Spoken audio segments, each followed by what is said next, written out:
Olá, amigos do Esporte em Debate. Nós estamos chegando aqui na TV Assembleia, canal 9.2, TVN, canal 17 e também na Sky 309.2. Para você, é claro, curtir as emoções do esporte na sua TV.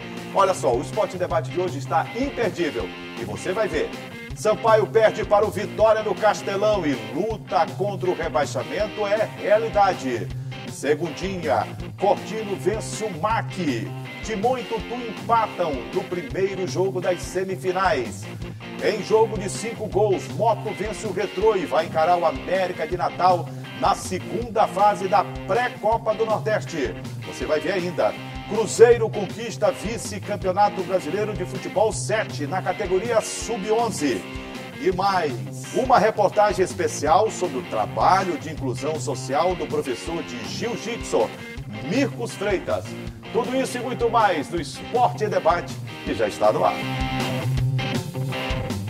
E olha só, nós começamos o Esporte em Debate de hoje falando sobre um trabalho social na área de esportes que vem dando muito o que falar. Na modalidade jiu-jitsu, o professor Mircos Freitas, ele tem um trabalho de dedicação, de compromisso à modalidade esportiva, mas, sobretudo, na revelação de valores através do esporte. Cidadania com esporte. Esse é um barato que a gente tem que curtir sempre no esporte maranhense.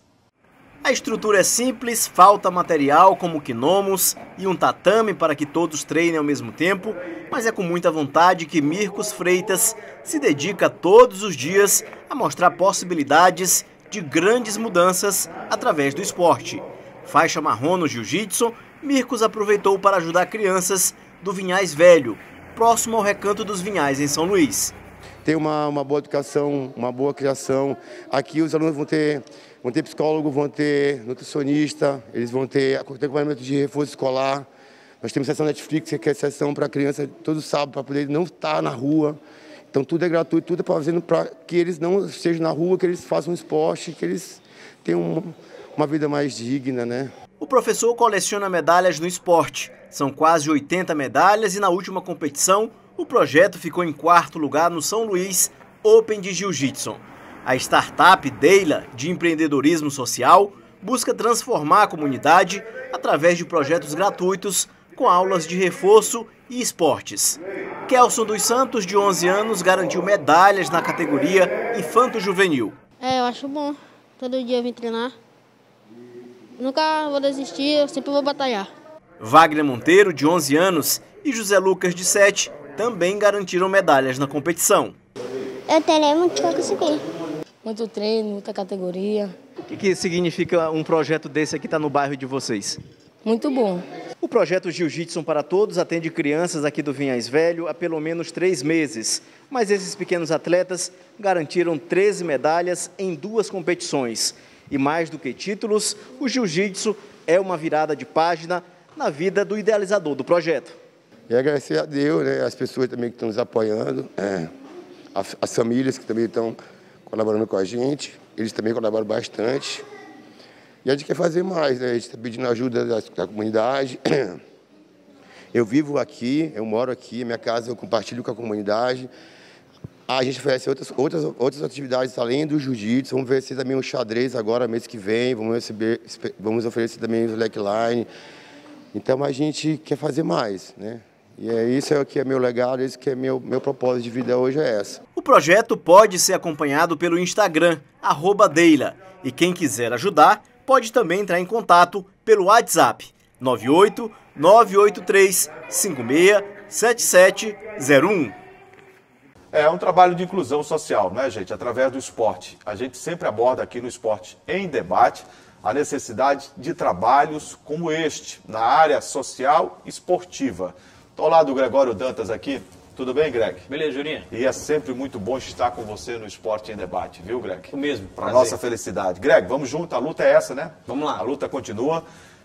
Esse trabalho do professor Mircos Freitas, né? Já vem de algum tempo, mas sim. A gente precisa ressaltar sempre, né, as atividades inerentes à inclusão social através do esporte. Sim.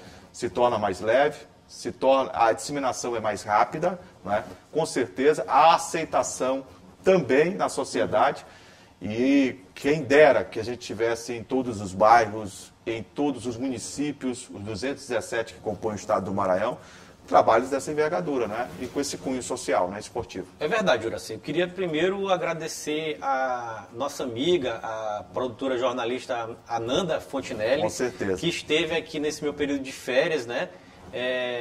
Produzindo nosso programa Esporte em Debate com muito afinco, dedicação, seriedade, que ela trabalha muito bem. Então, obrigado, Ananda, pelo trabalho realizado, né? E escolheu essas matérias, escolheu muito bem. Claro que você participou de todo esse processo de produção, né? Não, mas foi uma participação muito pequena, porque a Ananda tem um compromisso muito grande, né? Sim.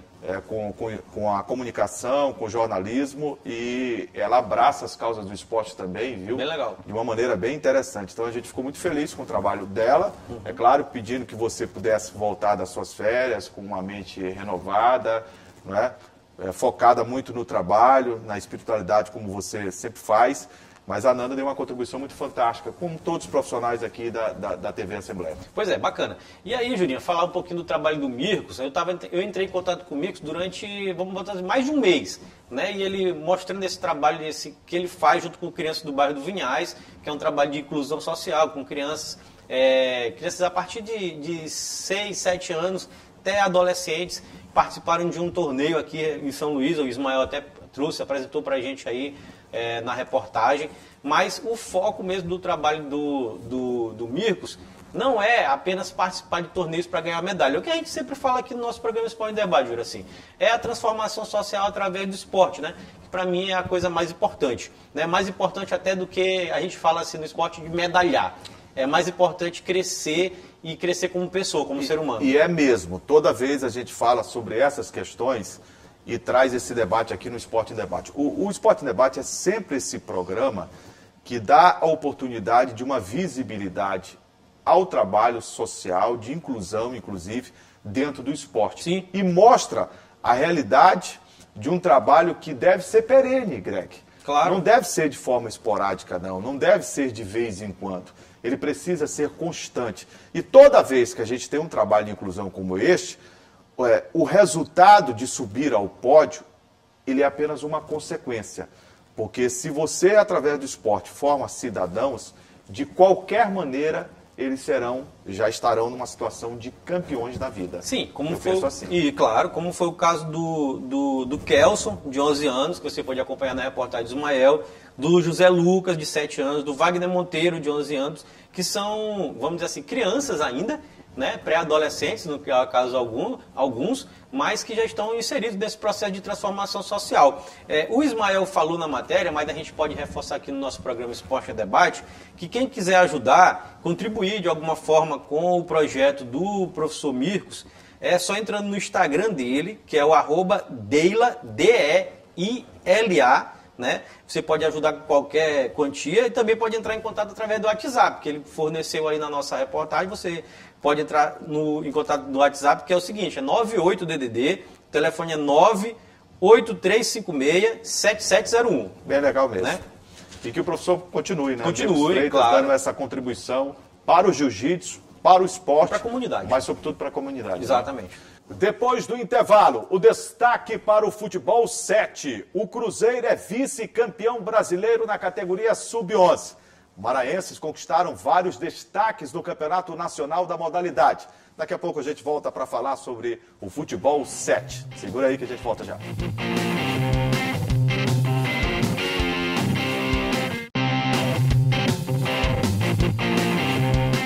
E no Esporte em Debate, a gente fala agora sobre o futebol 7. Esta modalidade tem apresentado ao Maranhão e ao Brasil grandes resultados. No último campeonato nacional disputado no Ceará, as equipes maranhenses brilharam. O Cruzeiro, por exemplo, foi uma delas. O Cruzeiro tem um trabalho muito importante no futebol 7.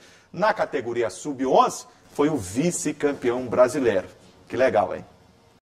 O Cruzeiro garantiu mais uma vez o Campeonato Brasileiro pelo Fut7 na categoria Sub-11. A competição foi na cidade de Fortaleza, no Ceará. Mais um título para o clube que já tem 8 anos de fundação em São Luís. A gente sabe a importância que é o trabalho, né? Um trabalho a longo prazo. A gente já tem um trabalho consolidado aqui em São Luís. E graças a Deus a gente tinha como objetivo representar bem o estado. É a segunda vez consecutiva durante o brasileiro que nós chegamos na final, somos vice-campeões.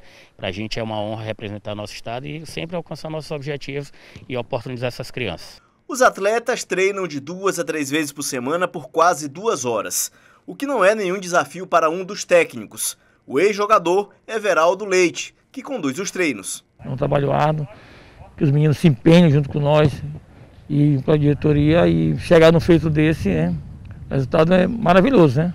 Só orgulho. Só orgulho, só orgulho.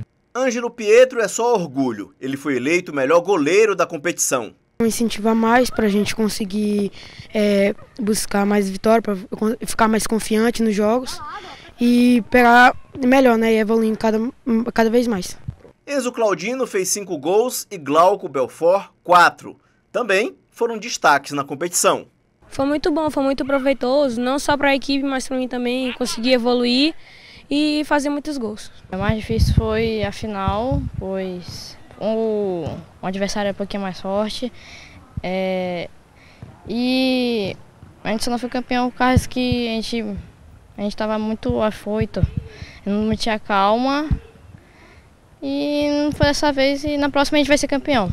Agora, de olho nos próximos desafios, os pequenos campeões intensificam a rotina de dedicação para as próximas competições. Eu venho muito treinando todos os dias para estar firme e forte para as outras competições. Foi muito bom, infelizmente o título não veio, mas o segundo lugar veio, mas é a experiência para a próxima e tentar ser campeão da próxima com o meu time. Isso. A gente está dando continuidade, né? Porque a gente ainda não terminou o ano, a gente tem prévia de novas competições no final do ano novamente, para que a gente possa estar representando nosso estado e levando nossa garotada ao esporte, que é uma ferramenta de inclusão com alcance gigantesco, proporcionando essa interação com os atletas. Essa reportagem que o Ismael mostrou, Greg, traz mais um trabalho, mas nós tivemos muitas equipes sendo vice-campeões e também campeões, né? Ao longo desse campeonato que foi realizado do futebol 7 no estado do Ceará. Lá no Ceará, inclusive, que sirva de exemplo, inclusive para as autoridades aqui, esses campos de futebol 7 estão espalhados por toda a região metropolitana e pelo interior do estado. Verdade. O Valdemir Rosa Dadá, que é o presidente da Federação Maranhense de Futebol 7, tem um trabalho aqui de prospecção, tem um trabalho aqui de base muito bem feito.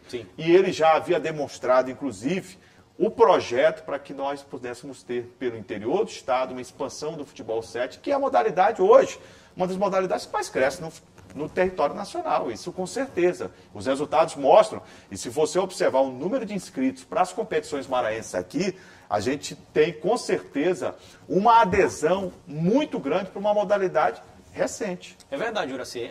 Você foi bem, Júlio, inclusive eu gostaria de lembrar isso. A gente aqui no Esporte Debate, a gente sempre destaca o futebol 7 como uma grande modalidade que está crescendo a cada dia no Maranhão, no Brasil, mas a gente tem que destacar também o papel do Valdemir Rosa, do Dadá. O Dadá vou dizer assim, é o precursor do futebol. Ele trouxe a vanguarda do futebol 7 do Maranhão.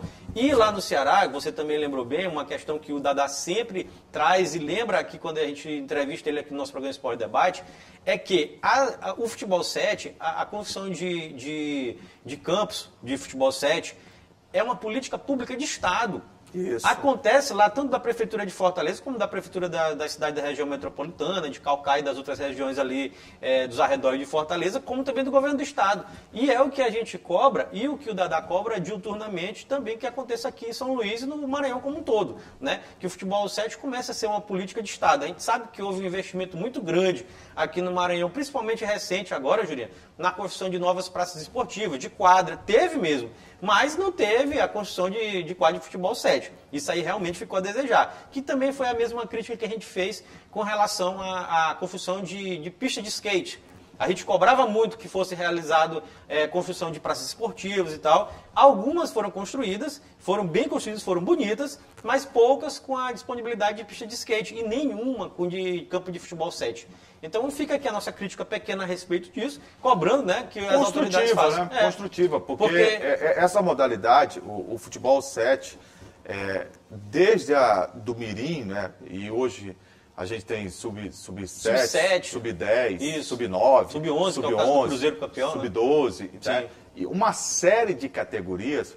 E se você observar que os pais estão indo acompanhar seus filhos, participam de torneios, participam de competições, você observa que é uma modalidade que leva a família para as arenas esportivas, entendeu? E toda vez que a gente tem a oportunidade de ver crianças, adolescentes, jovens, sob os olhares dos pais, a perspectiva, né, de futuro e probabilidades que as coisas maléficas não aconteçam com essa criança, elas, ao mesmo tempo que são positivas no aspecto de perspectivas de crescimento, elas são muito negativas na obscuridade, né, que a ociosidade traz em relação à não prática do esporte. Então, é uma situação que a gente precisa rever, apoiar investimentos como esse. Acho até que é uma modalidade que foi para teste nos Jogos Escolares Maranhenses. Pela plástica, deveria ter continuado. É uma competição inteligente, é uma competição que caiu nas graças, né, do atleta maranhense e de base, principalmente. E de base. E é uma categoria, né, é uma modalidade que pode incentivar e estimular outras, como futsal, como futebol. A gente sabe que hoje o foco do futsal não é mais a capital, é o interior do estado. E a gente tem um futebol 7 aqui muito dinâmico em São Luís e que a gente pode, a reboque, trazer outras modalidades também para o crescimento aqui na capital maranhense. Eu penso assim. Não, também penso. Assim, a minha crítica fica a respeito, Jurinha, da falta de apoio do poder público com relação da construção de praças esportivas que tenham quadra de futebol 7. Por quê? Porque você foi bem. A galera, pais, mães, atletas, vão jogar futebol 7, mas eles têm que fazer o quê? Tem que alugar quadra, pagar horário. Temos muitos aqui, mas particulares. Tem um monte mesmo espalhado pela Ilha de São Luís, todo mundo aqui sabe onde ficam essas quadras de futebol 7, futebol society, mas tudo pago. Mas aí para quem é carente não tem condição. Para quem o pai ganha um salário mínimo, a mãe ganha um salário mínimo, não tem condição, é dispendioso. Por isso que a gente cobra que tem isso. Agora, com relação ao Cruzeiro, que conquistou mais esse resultado expressivo, né? É bom lembrar, vice-campeão brasileiro de uma categoria sub-11 é expressivo. A gente sabe também, outra coisa que você falou que é interessante, Jurinha, que muito tempo no futebol brasileiro, a gente destacava e tinha o futsal como formador de talentos, né? O futebol ia buscar... Para o futebol profissional, Isso, o futebol ia buscar no futsal atletas, eu percebia o talento lá, do cara jogando futsal, nas quadras de colégio, nos bairros, e aí, levava para o futebol de campo. E agora esse processo está acontecendo com o futebol 7.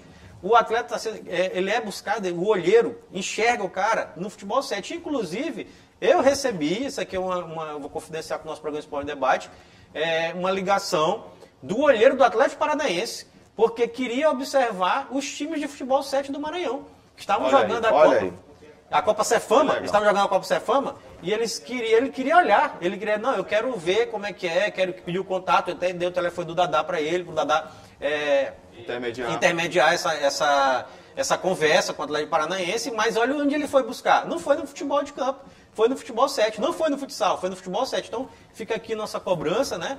Mas também o parabéns à equipe do Cruzeiro, que conseguiu esse vice-campeonato brasileiro. E todas as equipes maranhenses que conquistaram destaque, algumas foram campeões. O Cruzeiro, a gente mostra a realidade de um trabalho que é hoje consolidado, né? Os resultados que o Cruzeiro tem apresentado são resultados expressivos, significativos e consecutivos. Exato. Nessa modalidade. Depois do intervalo, o destaque para o futebol. Vamos falar da Série B do Campeonato Brasileiro. O Sampaio já se prepara para enfrentar o Coritiba, simplesmente o líder da Série B do Brasileirão. E o Motoclube, que passou pelo Retrô, atravessa uma série de dificuldades, mas dentro de campo se prepara para enfrentar o América de Natal na segunda fase da pré-Copa do Nordeste. E vamos destacar também a segundinha do Campeonato Maranhense. O Maranhão Atlético Clube enfrenta o Cordino no jogo de volta, já que na ida o MAC perdeu em Barra do Corda. Tuntum e Timon não passaram de um empate em São Luís. Segura aí que daqui a pouco a gente volta.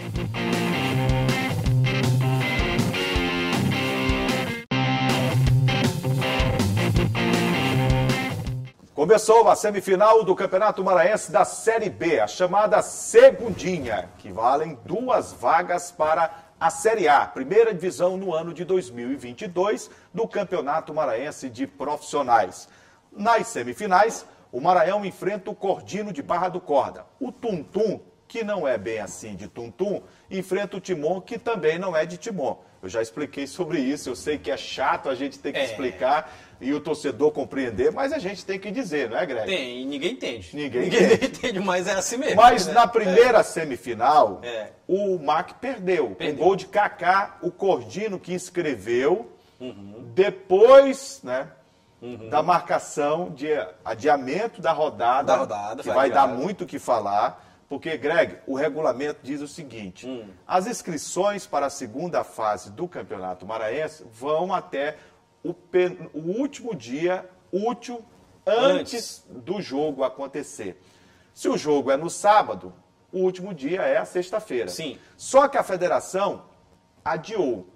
Os clubes concordaram. O Maranhão disse que concordou com o adiamento dos jogos e não com a prorrogação de inscrição. Sim. A federação diz que não pode dissociar uma coisa da outra. O presidente da federação me deu uma explicação e mandou um documento, Greg. No documento, estou inclusive com ele aqui, o documento, o Maranhão pediu explicações e disse que não aceitaria as inscrições serem prorrogadas. A data, tudo bem. A federação respondeu ao Maranhão que, de acordo com mensagem de WhatsApp, e eu tenho a cópia das mensagens, entre o presidente do Maranhão, Carlos Eduardo, e o diretor de competições, Homem Forte, Rangina, ele teria aceito a modificação. Mas não foi tratado nessas mensagens inscrições. Sim. Só que é praticamente uma pegadinha.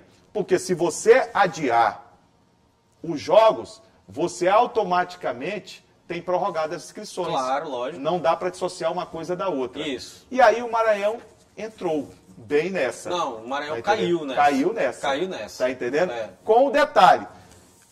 A federação diz que o Maranhão pediu explicações que não aceitava pelo ofício dia 11 de outubro. Foi. O ofício está aqui, Greg. Dia 11 de agosto, assinado pelo Maranhão. Sim. Isso vai dar pano para manga. Vai dar O problema. Maranhão perdeu o jogo. Rapaz, Julinho, vai dar problema. Assim, aqui tem muita coisa para se falar. Mas todo né? ano dá, né? Problema. Todo ano Série tem, B. todo ano tem. É o seguinte, a Série B, por si só, ela não deveria nem existir, para mim, é o que eu avalio, né? Principalmente nesse formato. Esse formato que é um formato desgastante de um monte de clube, que, como a gente sempre fala aqui, de clubes itinerantes, que cada um joga, tem sua sede, Deus lá sabe onde, e joga por outra cidade. Não tem vínculo nenhum na cidade. Não tem vínculo né? na cidade. Então, assim, é um assunto polêmico. Mas especificamente, esse assunto dessa relação da comunicação entre Maranhão e Federação Maranhense de Futebol, do Carlos Eduardo Nhônio com o Rangina, é um assunto que a gente tem que tratar de maneira particular, individual. O Rangina fez mesmo isso, fez a pegadinha, jogou a casca de banana e o Nhônio caiu. Caiu, né? Caiu de cara no chão. Porque você entende que o Ranina já perguntou sabendo que em adiano, claro, o regulamento foi ele que fez. Não, e ele que fez, e inclusive quando o presidente falou com você, que você já me disse, o presidente disse, não, mas isso aqui é uma coisa leva a outra. Então quem tinha que ler era o presidente do Maranhão. Então, assim, foi intencional. Lógico que foi intencional. Mas a federação também se baseia por um documento cuja data não é a data que o presidente me mandou uma mensagem dizendo, Sim. olha o documento aí que foi mandado só dia 11 de outubro, porque eu cobrei. Eu cobrei do presidente da federação. Por que quando nós da imprensa começamos a divulgar, né, a dúvida, fizemos o questionamento, por que a federação não se manifestou? Eu disse, não, porque o Maranhão, quando fez o questionamento, a federação comunicou ao Maranhão. Sim. E quando foi isso? Dia 11 de outubro. E quando foi a resposta? Dia 13. Sim. De outubro. 2 dias. 2 dias depois. Aí ele disse, eu vou mandar para você o documento. Ele mandou. Aí ele mandou o documento. Eu olho, eu sou curioso, né? Sim. Fui ler o documento e vi a data. A data que o presidente do Maranhão assina e diz que não concorda com prorrogação de inscrições, ameaça aí as últimas instâncias, e última instância, leia-se, Justiça. Tem 11 de agosto de 2021. Aí é outra questão. Aí é o seguinte... É jurídica. É jurídica, mas assim, ele recebeu a proposta do Rangina, que ele aceitou, não poderia ter sido 11 de agosto, porque em 11 de agosto ele nem tinha recebido essa proposta ainda, né? Pela questão temporal. Pela questão temporal tem que ficar bem claro isso aqui. Houve, obviamente, a gente já vai tendo juridicamente até um termo, não foi um erro de má fé, né? Ele errou a data. Foi um erro de digitação. Ele botou 11 de agosto, que era para ter 11 de outubro. Aí vai entrar um embrólio jurídico, a gente sabe. A Série B já é acostumada a ter isso. Mas imagina só o que é um juiz de direito. Ele pega um documento aqui e nesse documento tem 11 de agosto.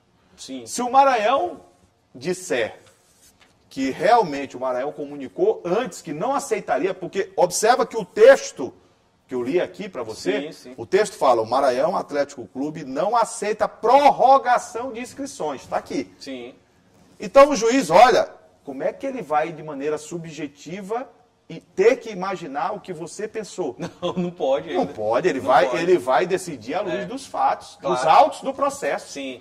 E aí é que a coisa pode pegar. Não, a coisa vai pegar. Sabe como é que você resolve fácil? Como? Se o Maranhão ganhar o jogo do Cordino. É.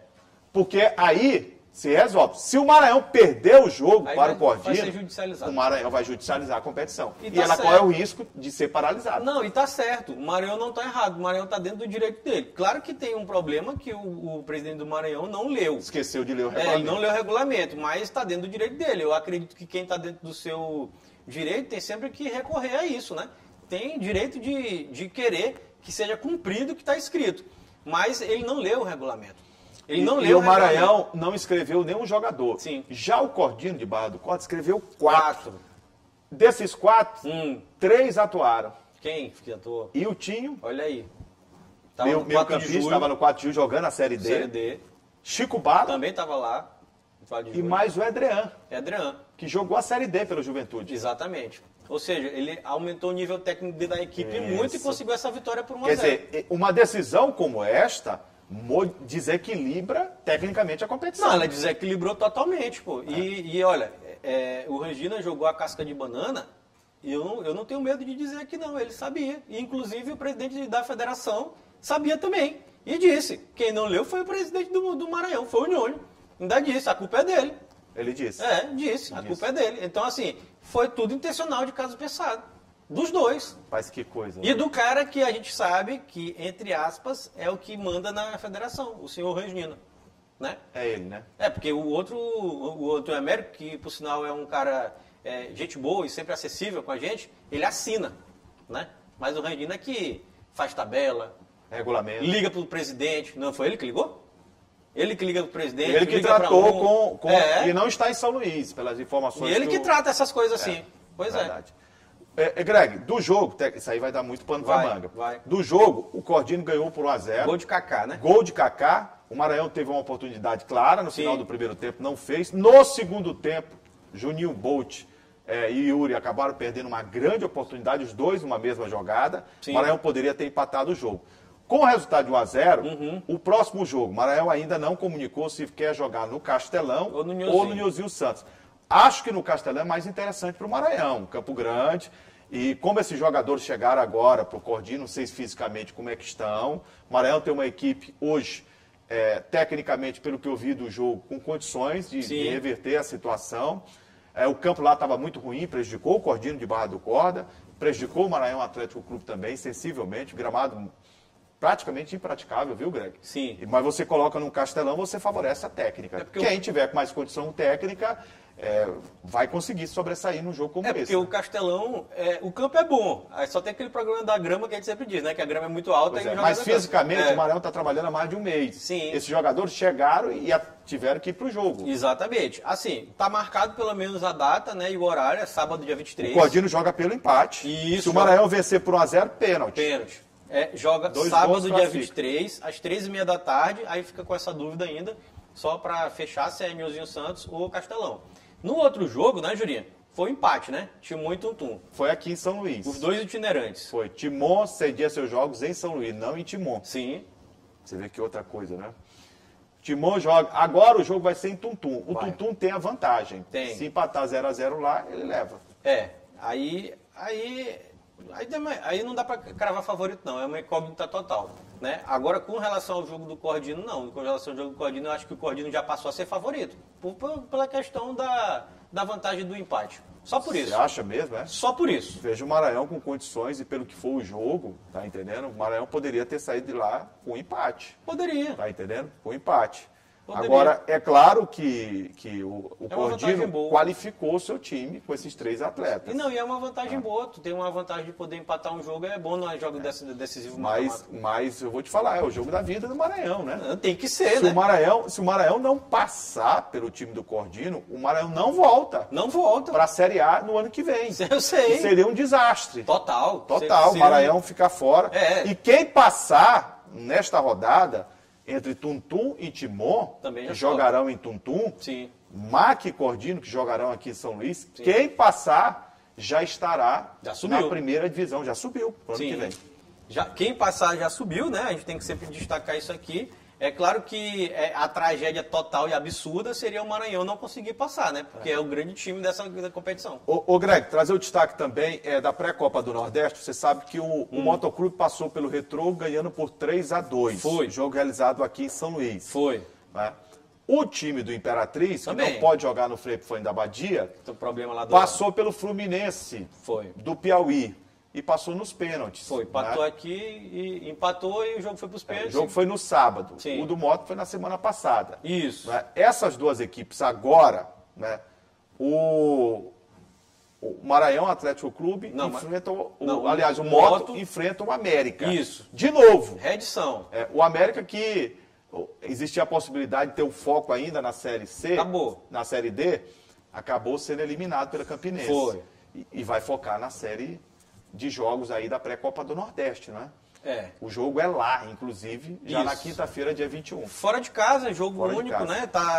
O Moto que vem de uma série de turbulências, muitos débitos, muitos problemas, jogadores paralisaram as atividades, aceitaram jogar e ganhar o jogo. E aqui a gente tem que dizer, os jogadores do Moto foram homens, né? Agiram com a instituição de maneira correta. O Conselho Deliberativo assumiu, Luiz Carlos assumiu a presidência do Moto por 30 dias. Haverá eleição do Moto no começo do mês de novembro. Tem 3 candidatos colocados, o deputado estadual, o doutor Iglesio. Né? O vereador não confirmou ainda, mas é o nome que vem sendo, Antônio Ribeiro, sendo falado. E o ex-deputado Souza Neto também demonstrou interesse em concorrer à presidência do Moto.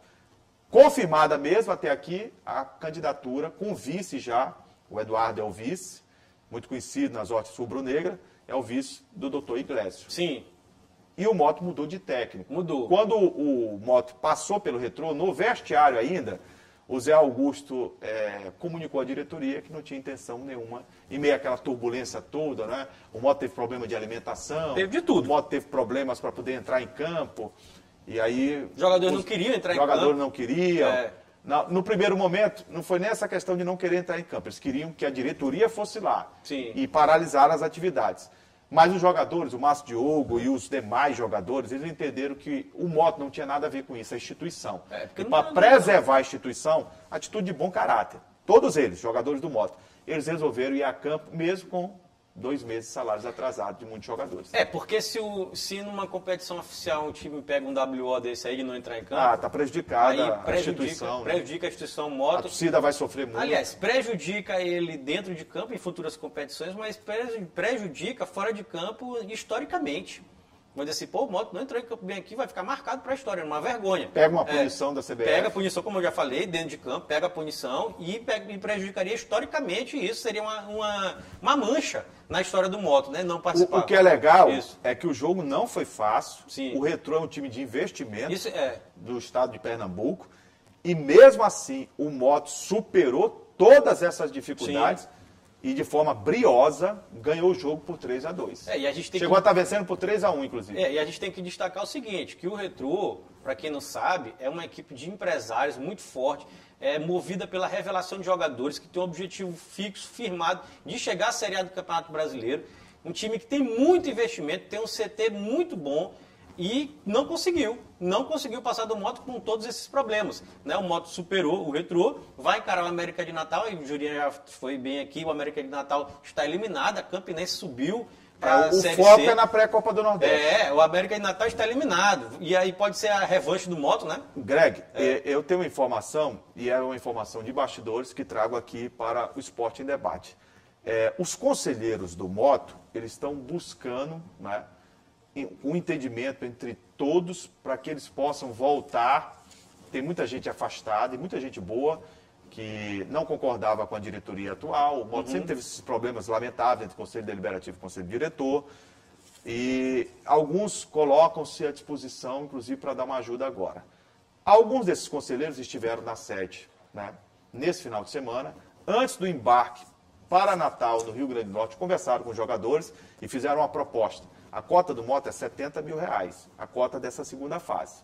Se o Moto passar, o Moto vai ter mais uma cota de R$150 mil, da pré-Copa do Nordeste, entendeu? Então, esses conselheiros do Moto resolveram conversar com os jogadores que estão com salários atrasados e destinar o valor da cota de R$70 mil para o grupo do jogo contra o América. Tudo, né?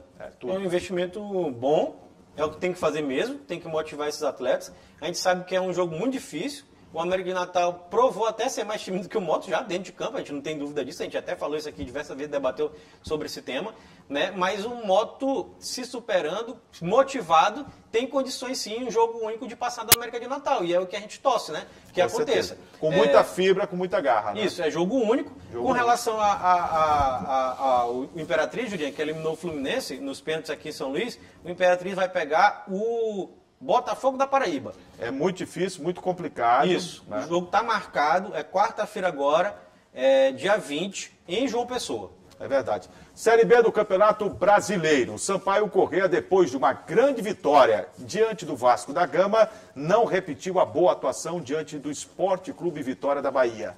Foi surpreendido com um gol de falta aos 4 minutos do primeiro tempo e não conseguiu sequer um empate na partida. Foi derrotado no Estádio Castelão pelo rubro-negro baiano por 1-0.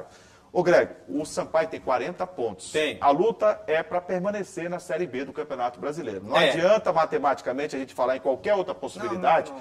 Porque o Sampaio permanecendo já é um grande negócio na Série B. Está a 5 pontos dessa permanência. Isso. Enfrenta nesta terça-feira o Coritiba, que é justamente o líder. Mas há 4 jogos, o Coritiba não sabe o que é vencer. Não ganha, Não, é assim, sobre Série B, sobre o Sampaio Corrêa, sobre essa derrota humilhante, vexatória, uma vergonha, foi uma vergonha o Sampaio perder do Vitória da Bahia, pelo amor de Deus, Juraci. Vitória lá na zona de rebaixamento. Não dá, isso aqui é um absurdo, isso aqui, olha, isso aqui é... Mas o que houve? Qual é o problema? Não, rapaz, olha, Juraci, quando o Sampaio perdeu do Vitória da Bahia aqui, uma equipe que briga contra o rebaixamento o campeonato inteiro, e o Sampaio figurou entre o G4 da competição por algumas rodadas, e sempre estava ali na 5ª, 6ª colocação, agora brigando caiu... lá em cima. Isso, agora caiu para a 10ª, é para cair tudo. Isso aqui é muito grave. Isso aqui eu comparo com o jogo do Confiança, que o Sampaio conseguiu perder de 2-0 do Confiança fora de casa, que não existe isso aqui lá também.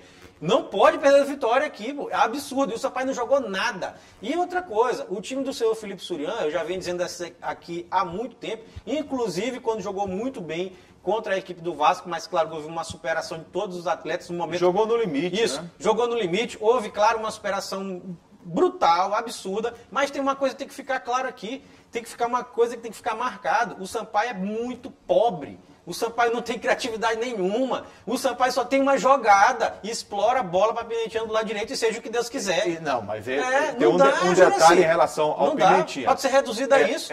O Sampaio, eu concordo com você, é uma jogada só. Não dá, pô. Mas ele, Pimentinha, ele tem sido o principal jogador do Sampaio. Claro. O Sampaio trouxe vários jogadores. Sim.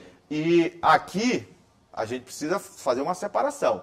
Sim. Ele vem jogando bola mesmo. Não, eu não tô dizendo que ele não está jogando bola mesmo. Ele vem jogando bola mesmo. Ele está jogando não bem. Tem Ciel, não tem Jean Silva, já o Pedroso, que não existe. Ninguém, Léo Arthur. Ele vem jogando muita bola. Não. Tem encarado com responsabilidade. Sim. E quando ele não vai bem, ou quando o Eloy no meio campo não vai bem, que é outro jogador... Está jogando muito. Que já há muito tempo está aqui, né? Mas é de fundamental importância. Sim. Quando não joga bem, o Sampaio cai. Mas é aí que eu estou dizendo, Juraci. Uma equipe como o Sampaio Corrêa, que disputa uma Série B do Campeonato Brasileiro, que traz um monte de jogador, que o senhor Felipe Surian indicou para o presidente Sérgio Frota, e o presidente Sérgio Frota trouxe os jogadores indicados por ele. Isso aqui tem que ficar claro também. O Surian não pode reclamar, eu quis e não. Você quis e foi ele veio. Que escolheu, né? Você quis e veio. E não consegue ter o mínimo de criatividade com a equipe do Sampaio. O Sampaio se resume a uma jogada. Estica a bola na direita para o Pimentinha e seja o que Deus quiser. Ainda bem que ele está jogando bem. Ainda bem, porque se o mas Pimentinha não mesmo ele jogando jogando bem, foi o destaque da partida, mas o Sampaio, na minha ótica, inclusive no segundo tempo, o Sampaio poderia ter aproveitado as oportunidades que só ele criou na partida. Mas é isso que eu estou dizendo. E o Jean Silva perde um gol daquele. De cabeça. O Léo Arthur perde um gol daquele na pequena área. Sim, é demais, né? Sim. É demais. Léo Arthur perdeu um gol criado pelo Pimentinha. Jean Silva perdeu uma cabeçada incrível. O Pimentinha botou ele, não tinha nada, e ele conseguiu perder. Ou seja, tudo que a gente está falando o quê? O Pimentinha criou. É só ele, Jurinha. Não pode. É isso que eu estou cobrando aqui. Presidente Sérgio Frota, seu Felipe Surian. Criatividade, você tem peças, você tem todo mundo que você quer. Greg, ao passo que se cobra, o Sampaio perdeu tempo de inscrição. Não tem mais inscrição. Com esses jogadores que tem aí, dá para fazer alguma coisa? Não tem mais.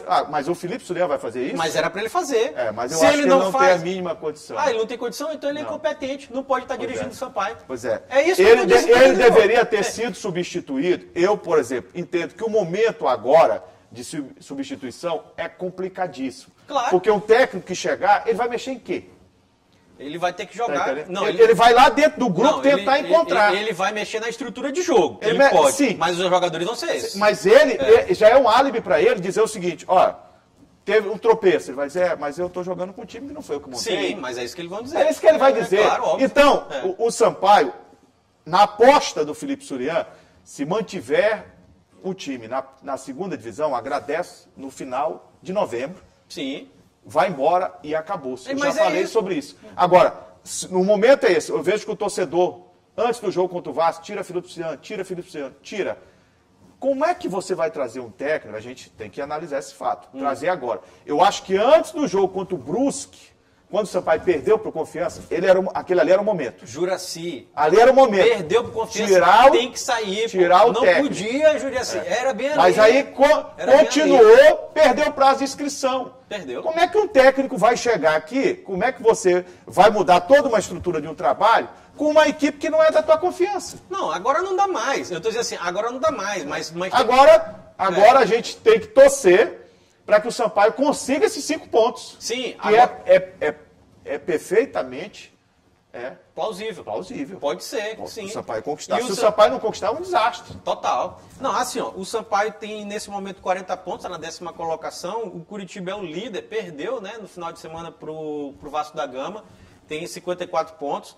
O Botafogo tem 52, está em segundo. Você sabe o que eu discuto muito em relação ao Felipe Surian? É o comando que ele perdeu, né, dentro do time do Sampaio Corrêa. As escalações, eu tenho certeza que não tem sido só a 2 mãos. Não, eu tenho certeza, pelo que eu vejo da insegurança dele. E outro detalhe, ele não me apresenta mais nada que se possa extrair, na minha ótica, de criatividade, que você pediu aí. Não vejo. Para mim, Não vejo. Sim. Eu vejo um final de festa. Sim. Um final de festa em que esses jogadores do Sampaio Corrêa, e aí o presidente do Sampaio é fundamental nesse aspecto, de cobrar desse grupo de jogadores, porque do Felipe Surian, se cobrar mais do que já tem sido cobrado dele, é capaz dele entregar antes. E o Sampaio tem que botar lá um técnico qualquer. Bom, entendeu? Agora, o grupo provou contra o Vasco da Gama que se você apertar um pouquinho, ele tem condição pelo menos de mudar a atitude, porque o time não teve atitude contra o Vitória. Não, e outra coisa assim, nesse momento o Vasco, na minha opinião, né, claro, é o time que apresenta o melhor futebol dentro da Série B. Nesse recorte, de momento aqui, não é do campeonato inteiro, mas nesse recorte é. E o Sampaio... porque já teve o Botafogo, claro, já teve o próprio Curitiba, já teve o Náutico. Né, mas nesse momento aqui é o Vasco. E o Sampaio ganhou do Vasco no melhor momento do Vasco. E ganhou com merecimento. E ganhou com merecimento. E ganhou podendo ganhar demais. Ainda tem isso. Agora é o seguinte, eu detecto problemas no Surian como você detectou. Primeiro, na alternância de escalações, como você falou, concordo absolutamente. Ele muda demais o time, nas escalações do time. E o principal, para mim, além, claro, da falta de comando, que ele perdeu, não é mais ele que escala, isso aí dá pra ver, qualquer um sabe. Quando o Alisson chegou do avião e vestiu a camisa, eu disse, isso aqui tá errado. Quando o Léo Arthur desceu do avião foi a mesma coisa. E deram a 10 para ele, eu disse, aqui tá errado. Isso aqui não foi o técnico que me traz, não é esse aqui ele não. Tá errado. Qualquer um que acompanha o futebol sabe que foi assim. Agora sim, o principal problema para mim é que ele não tem nível técnico ele não tem criatividade. De criatividade. Ele não tem bagagem. Eu vou dizer assim, ele não tem bagagem, não tem leitura de conseguir inventar, de ser criativo, de variar esquema tático. Porque o elenco de fazer do Sampaio, jogadas, o elenco do Sampaio tem possibilidades. Tem possibilidades. Muitas possibilidades. Muitas possibilidades. E todas que ele sugeriu. Mas ele não tem variação tática. Ele não tem bagagem, não tem leitura. É isso que eu estou dizendo assim. Ele não tem leitura. Não tem como variar. Não tem como variar. Agora é o seguinte. O Sampaio tem, né, pela 31ª rodada na terça, agora dia 19, né? Nesta terça 19, 9h30 da noite. Curitiba e Sampaio lá no Couto Pereira. O Sampaio é tão imprevisível que eu não duvido que faça um jogo, sei lá, parecido com o que fizeram contra o Goiás. Pode ser. O Sampaio é imprevisível. Sabe por que o Sampaio é imprevisível? Porque o treinador do Sampaio, a característica dele é a imprevisibilidade. Não, é imprevisível o comportamento dentro de campo dos jogadores, mas como o time vai jogar é totalmente previsível. É todo mundo atrás e explora a ponta da esquerda, direita. Sim, mas aí você tem, às vezes, tem um Nath que faz uma boa partida. Às vezes você tem um Alisson que consegue ser diferente. Porque é imponderável. Às vezes você vê o Watson que consegue fazer gol. Às vezes o Ciel que não vinha fazendo, chuta e entra. Então, é o imponderável. É o imponderável. É isso. Gente, chegamos ao final do Esporte em Debate. Obrigado a todos pelo carinho da sua audiência. Toda segunda nós temos um encontro marcado às 8 horas da noite aqui na TV Assembleia, canal 9.2, TVN, canal 17 e também na Sky, 309.2. Ô Greg, os canais de interação para que o público possa participar, sugerindo pautas. Pois é, o telespectador pode acompanhar nosso programa através dos nossos canais de interação, né? O primeiro é o nosso site, que é o al.ma.leg.br/TV. Tem também o telefone da nossa redação, que é o 3269-3028 e o WhatsApp, está passando aqui embaixo da sua tela. Grande abraço a todos, obrigado pelo carinho da audiência, sempre aqui na TV Assembleia. Obrigado ao Jânio. Olha, está em pé fazendo o seu trabalho, esse está no WhatsApp. De perna cruzada. De perna cruzada, rapaz, eu mereço. Obrigado, Bispo, pelo trabalho, jeito, né? Frank, não tem jeito. Não tem jeito. Mas eu sei o que vai resolver a vida dele. Talvez o DO possa resolver. DO? Diário Oficial. Ah, eu sei. Gente, um grande abraço. Até a próxima, se Deus quiser. Tchau. Tchau, galera. Valeu.